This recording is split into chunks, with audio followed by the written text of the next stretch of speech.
I never imagined 7 simple words could hit me with the force hers did. We were at our usual cafe, her favorite little corner spot, where she always ordered a vanilla latte and talked about our future. But that day felt different. Her laughter didn't quite reach her eyes, and instead of holding my hand, she kept tracing slow circles on her coffee cup. Then she said it. My friends think I'm wasting my youth with one guy. She said it lightly, as if reading a random line from a magazine, not realize it was slicing through me.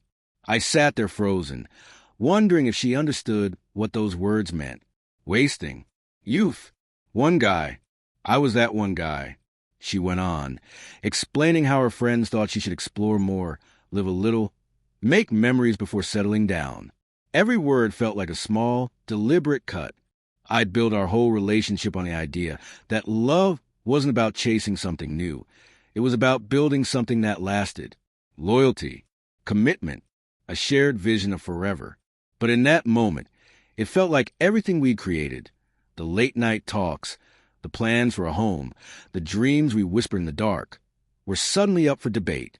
I didn't argue.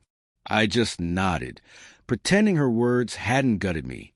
But inside, something cracked quietly, painfully. That night, I couldn't sleep.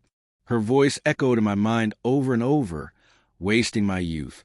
I lay there staring at the ceiling, wondering when love became something people outgrew, like an old shirt that no longer fits. The next day, she acted as if nothing had happened, sent me memes, called me babe, talked about weekend plans, and I played along. But something inside me had shifted. I started noticing things.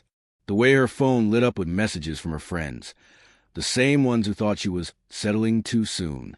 One night, I finally asked, "Do you believe them?" She hesitated, then said softly, "I don't know. Maybe a part of me does." That silence afterward said everything. I realized then that love can't survive on half-truths and half-hearts. You can't hold on to someone who's already halfway out the door. I didn't yell. I didn't accuse. I just told her I needed some time. She didn't protest. Maybe she even felt relieved.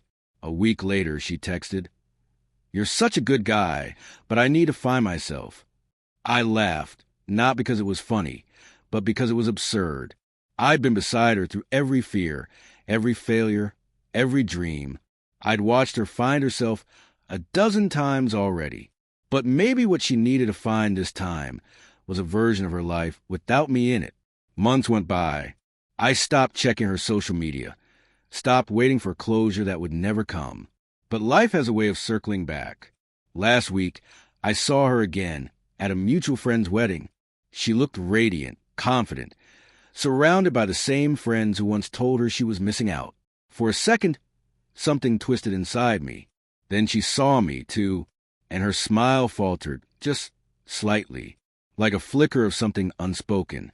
We exchanged polite words, nothing more. But in her eyes, I saw it.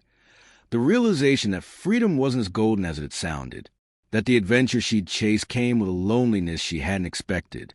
As I walked away, I felt something I hadn't in months, peace, because I finally understood I wasn't the one who'd wasted anything. She had been chasing excitement, while I was offering stability. She'd been collecting moments, while I was building a life. And sometimes people don't recognize real love until it's gone, until the noise fades and they're left with silence that doesn't hold them the way someone once did. So no, I didn't lose her. She lost a version of me that loved her beyond reason, the version that believed love alone was enough. And maybe one day, when the noise quiets and life slows down, she'll remember that quiet guy who never tried to compete with the world. He just wanted to build one with her.